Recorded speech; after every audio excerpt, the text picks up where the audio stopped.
What is a bad parenting tip that sounds like a good parenting tip? Part 1. My sister has the habit of buying both of my nephews presents, but she does it in a way that she thinks is fair. I mean, say it's my oldest nephew's birthday. Well, she buys them both toys that they don't feel left out. Same for the younger one. If, say, one of them gets good grades or has done something good, they both get presents. I mean, that's awesome, but I feel that that might be a bad parenting habit since she's spoiling them both at the same time. And most of the time, the oldest fights over the younger one's toys because he chooses something that interested him later on. So I don't think it's working. Sounds to me like she's teaching them to coast on someone else's work. I've bought presents for children on their siblings' birthdays before, but I bought the birthday kid a couple of actual toys and bought the sibling a chocolate bar or something. Just something tiny.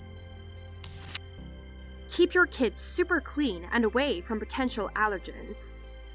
If your children don't come into contact with germs, they won't have any immunities to them. So many kids my daughter plays with are obsessed with hand sanitizer, and so have to keep explaining to her that it's bad for her to use. We never use hand sanitizer at home, so whenever we go to the hospital or doctor's office, my oldest hits up every single dispenser. Every single one. Even if they are only 10 feet apart and we pass 20 of them on the way to wherever we are going. It's the only time I don't mind him overdosing on sanitizer. Make up a scary lie as a consequence to get your child to do as you say. For example, if you don't get to sleep, you will die. Child proceeds to have trouble sleeping because they're scared of dying for not sleeping. My brother-in-law's SO did this to her 4-year-old. She told her that her dad was in the hospital. He's in jail. And that is why she never sees him. So when she was in an accident, had to go to the hospital, she was okay. None of her injuries were life-threatening. The poor kid freaked out thinking she wasn't going to see her mom again. I understand a 4-year-old might not be able to grasp the idea of prison, but I think it really creates a problem with how the child sees hospitals and doctors. I might be a bit late to this, but if you ignore them, they will leave you alone. Whoever made up this advice originally is stupid. This hardly works in adults, let alone children who still don't understand the too far line when joking and teasing. I work with middle and high schoolers, and there are times when this is applicable, but it gets way over-applied. For example, teenagers will sometimes say rude things to someone else just to try and make them feel bad. If they don't get the reaction they want, they frequently lose interest. If the reaction is dramatic, tears, or a blow-up, you can bet they'll remember. But yeah, far too often this line is used as an excuse for the adult not to actually do something constructive. Have a second child so they can babysit each other. LOL, my brother is 9 years older than me. He was always supposed to be my babysitter. When I was 6, so Kiki, my bro, was 15, my parents went away on a trip and left him in charge with a list of chores. Well, I ended up doing most of those and making dinner for us. And when I was done, I walked 2 blocks to my friend Anne-Marie's to go play. Kiki was asleep, so I didn't tell him I was gone. It was like noon. Kiki received a very angry phone call from Anne-Marie's mother, who yelled at him that he needed to be actually watching his 6-year-old sister. She also called Mom, who called Kiki to yell at him again. Poor boy cried. 14 years later, and when it's just the 2 of us taking care of a task, I'm still in charge. He may be my older brother, but Sis is the one who gets things done. I love him to death, though. Lying to your kids to explain difficult things. I get that in some situations, like if someone commits suicide, telling an alternative story may be a good idea. But for 99% of situations or questions a kid asks, a parent should respond factually. Agreed.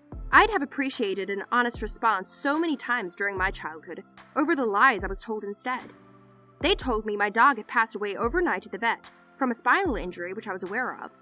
I was horrified that she died cold and alone in a foreign cage with nobody to comfort her. Turns out they put her down, surrounded by people that loved her and cared for her, who comforted her and held her as it happened. Why lie? Don't let your kids fail. The worst thing we can do as parents is never allow our kids to fail. We only fail them as parents by never allowing them to face disappointment and are robbing them from the ability to learn some basic life skills. Let your kids fail, fall on their face, pick themselves up and rub the dirt off. My 3rd grade students had a Newcomb, variation of volleyball, tournament last year in PE against the rest of the 3rd grade classes. My class was in the final game, which we ended up losing pretty badly. The majority of my students were in tears that they lost. The few that weren't crying were kids who participated in sports. It was quite an eye-opening experience as a teacher. Let them beat you at games. No. Play a game with a good handicap mechanic, randomness or explicit, that lets you beat them closer to 50% of the time, and ideally lets you adjust the handicap as they start winning more. Or switch games to something more complex, but keep its randomness at a level so that they can beat you legitimately, but definitely not always. They need to learn how to deal with loss, how to adjust their behavior based on what's happening to them. Forget that oft-touted idea of teaching them that things will be handed to them, which is true, though I detest the bleak pessimism we often see it portrayed with. More importantly, you're relying to them about which things that happen to them are important and can be learned from. Put another way, a lot of parenting ideas seek to shield children from consequences. Also, don't give them all the consequences all at once.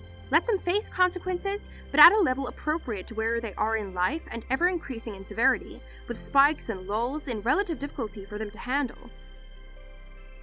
Saw something interesting recently. A good way to teach a younger child chess and keep them interested is allow them to switch sides when they want to. If they're losing horribly, they'll suddenly be winning, but they'll need to understand the game to take it the rest of the way. If they are throwing a tantrum, distract them by giving sweet treats or a new toy. My nephew is 2. Whenever he throws a tantrum, his parents say screw it and give him candy because they don't want to deal with it. When he throws a tantrum at my house, I let him cry it out for a little while, then offer him water. Works like a charm. He stops crying, he learns to do what I ask him to when I ask him to, and we get to hug it out in the end. Do as I say, not as I do. My dad still uses this one. I always respond with, monkey see, monkey do. Constantly tell your kids they're the smartest kids ever. Praise effort rather than innate ability. Get your kids into a strict bedtime routine.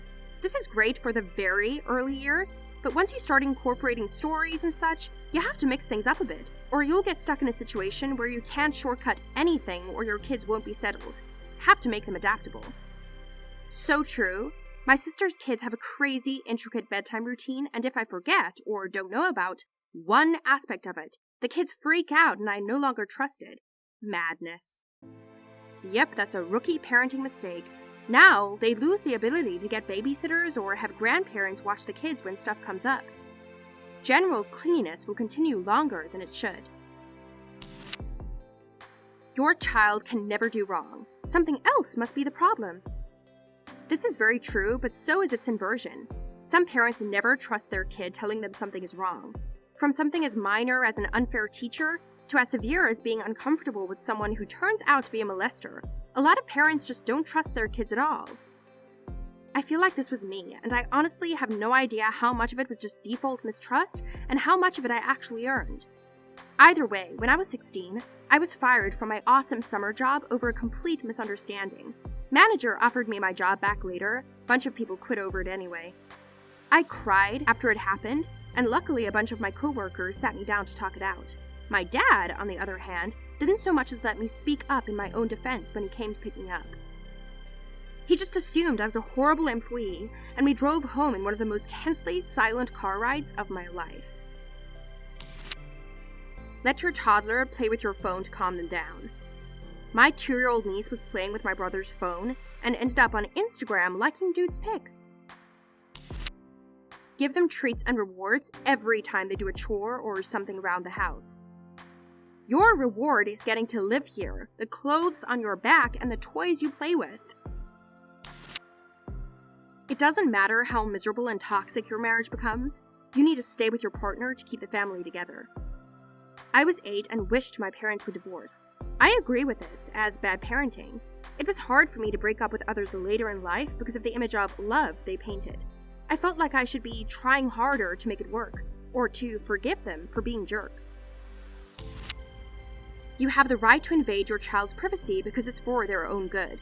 There are specific situations where I think doing this can be condoned, but I'm talking about the parents who go through the kid's diary, social platforms, closets, everything, just because their kid is acting secretive or because the parents have a hunch. Children of parents like that will grow up to be mistrusting of others, among other issues. I would know. Thanks, Mom. Your kid probably won't act so sketchy around you if you taught them early about good communication and trust. Snooping around their stuff and not giving them their own space is not good for either of you. Trust is not a one-way deal.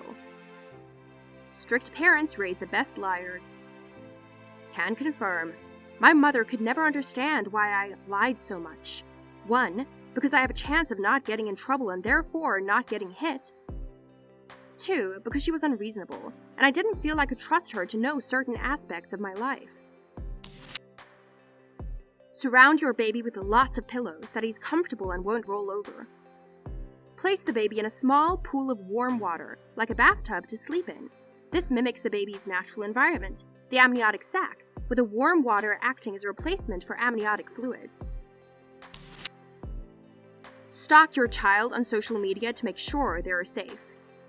Or try hiding in plain sight, always tagging them with wishy-washy, "I love my son or daughter," like if you love yours, graphics with way too few pixels. Friend all of their friends, post random things you wish were inside jokes on their timeline at least once a day, and don't forget political posts. Basically, digitally piss all over your kid's social media to passive-aggressively show the world, that is your kid. Back off. The more children you have, the more money the government gives you. When I was 12, I was living in the UK above a fish and chip shop. There was a school nearby, and the 14-plus-year-olds were allowed to get food from a few shops on my street. One day, a 14 or 15-year-old girl came in while I was downstairs in the shop foraging for some chips, and the guy serving her asked her what she wanted to do when she grows up. She replied, "I'm sleeping with lots of guys so I can get pregnant, have a baby, and get my own house from the government, like my sister just did." I lived in Dagenham. Some Essex folks might be like, makes sense now. And this attitude was just so common there. Babies equals government housing and money, therefore independence at a very young age. They sort of tend to forget there will be a baby also.